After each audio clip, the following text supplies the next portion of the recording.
राम महादेव की निरंतर पूजा अर्चन में रहते थे।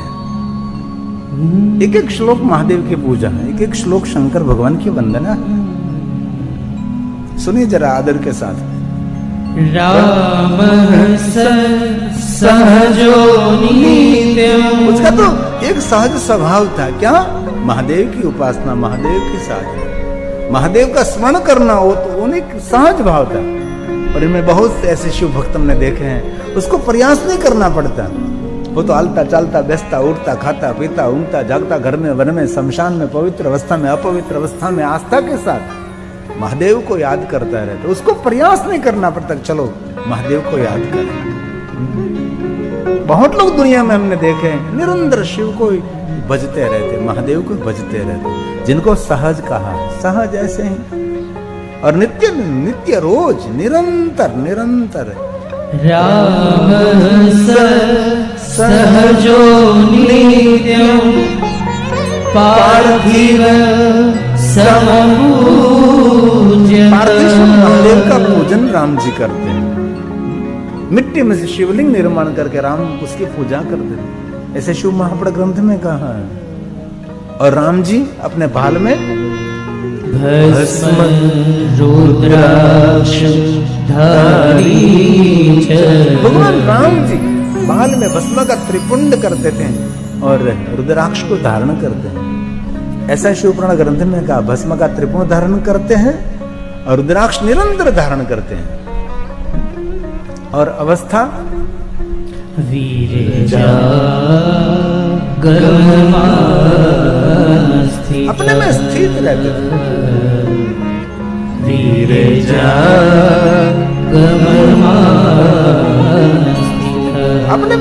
अपने में लीन रहते थे, शिव के ध्यान में मग्न रहते थे। इसलिए राम जी के मुखाकृति पर कभी उदासीनता नहीं आई। एक ही समान प्रसन्नता, एक ही समान। हमारे जीवन में तो उतार चढ़ाव आता रहता है, उदासीनता प्रसन्नता मुख पर झलकते रहते हैं, लेकिन राम जी का कुछ अलग संदेश है। निरंतर महादेव की उपासना, महादेव के भजन में, और बाल में भस्म का त्रिपुंड। ये राम जी की महादेव प्रति की भक्ति है। रुद्राक्ष निरंतर धारण करते भगवान राम जी। और राम जी जहां जहां गए वहां वहां भगवान प्रभु राम ने महादेव के शिवलिंग का स्थापन किया है। जब पिता के आज्ञा के अनुसार जब वन यात्रा में निकले, यात्रा में ही निकले थे, एक स्थान पर नहीं रहे, वनवास जरूर, लेकिन अलग अलग स्थानों पर निकलते रहे। माता गंगा के तट पर गए, गंगा को पार किया और केवट की उपस्थिति में कहा तू यहां खड़ा रहे और हम भगवान महादेव का पूजन करेंगे। वन की यात्रा का प्रारंभ हो रहा है और भगवान राम जी ने केवट की उपस्थिति में गंगा के तट पर महादेव का पूजन किया है। राम कभी सरिता देखते हैं, राम जी कभी सरोवर देखते हैं, जहां जल देखते हैं वहां राम जी महादेव का पूजन कर लेते हैं। ये राम जी की महादेव की प्रति भक्ति है। आज राम जी को याद करने का दिन है, इसलिए राम के बारे में हम कथा में आपके समक्ष गाने का प्रयास कर रहे हैं। गंगा को पार किया और क्या किया? स्नान किया। स्नान करने के बाद महादेव का पूजन किया है। ये रामचरितमानस की बात है। तुलसी का प्रसाद है तब मज जनु करी रघुकुल नाथा पूजी पार्थिव नायनि माता पूजी पार्थिव नायनि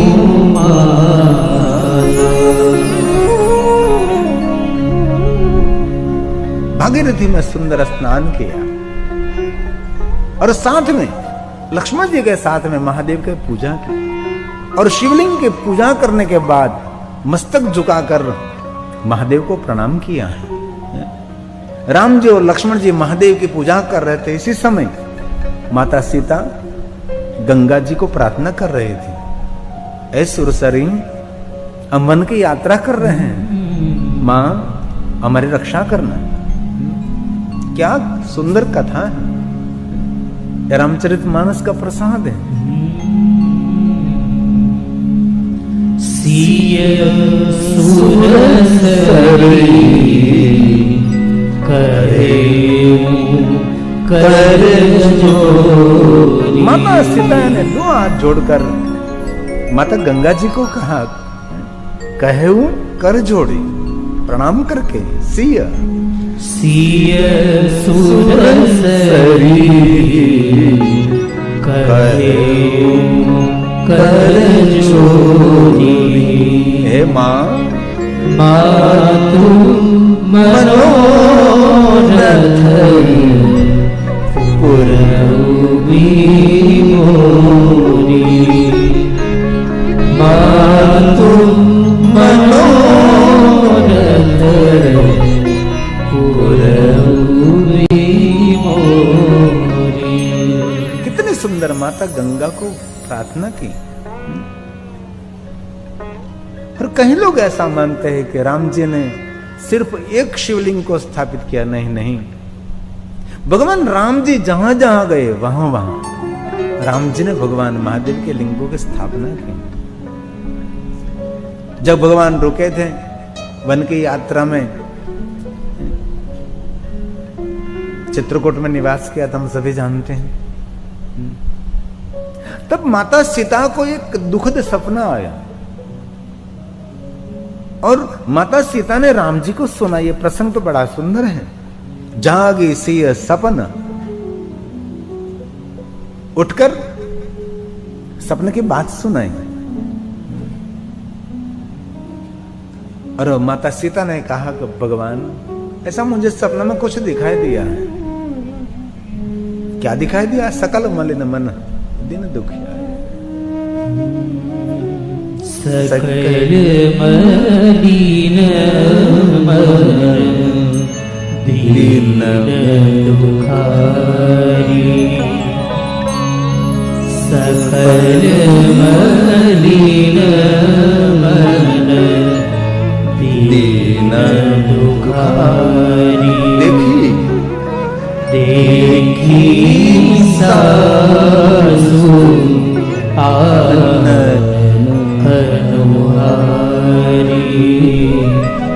देखी सासु आनन अनुहारी। ऐसा मैंने सपने में देखा, माताओं को मैंने देखा, सासू ऐसे कुछ वेश में मैंने अमंगल जैसा लग रहा था, मुझे ये ठीक नहीं लग रहा है। और राम जी ने कहा, सुनिसी सपन भरल जल लोचन भारे। क्योंकि भगवान राम तो अंतर्यामी है, सब कुछ जानते हैं, राम जी को तो पता था ही। लेकिन आज सीता के मुख से सुनकर भरल जल लोचन, राम जी की आंख पूरे जल से भर गई। ये तुलसी की रचना है, रामचरितमानस का प्रसाद है। सुनी सिय सपन भरे जल लोचन। सुनी सिय सपन भरे जल लोचन। धये सोच बस सोचन विमोचन। धये सोच बस सोचन विमोचन। गहरी सोच में पड़ गए,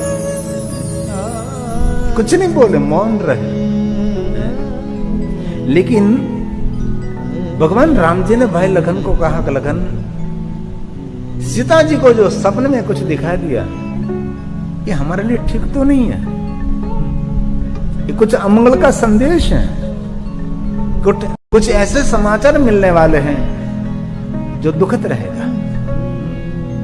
एक सपना शास्त्र भी है, सपने में कि आपको क्या दिखाई देता है तो उसका क्या फलश्रुति है।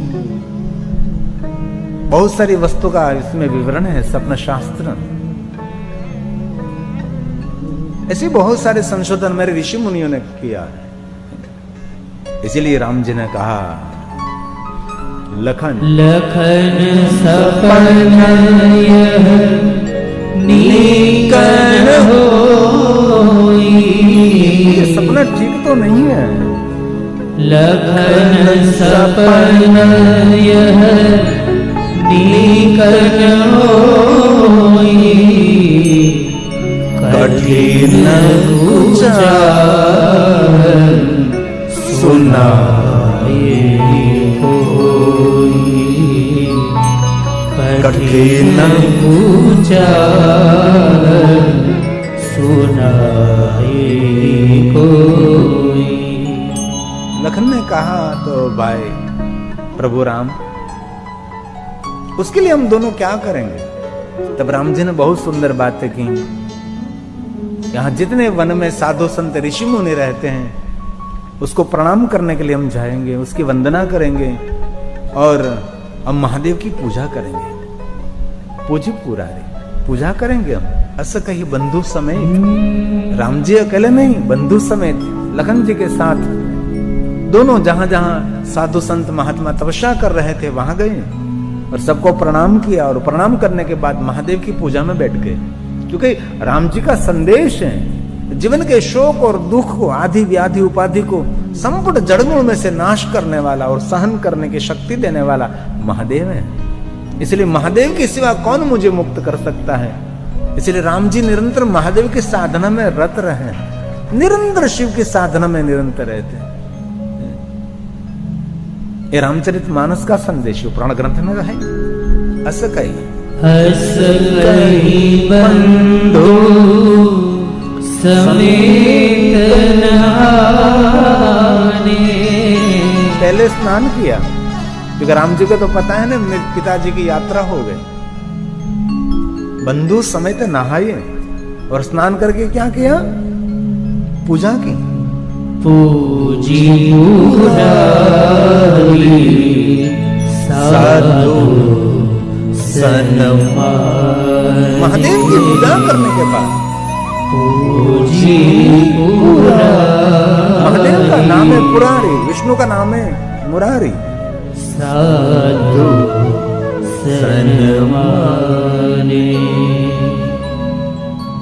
जीवन के शोक और दुख को मुक्त करने के लिए बस महादेव का पूजन का अर्चन करें।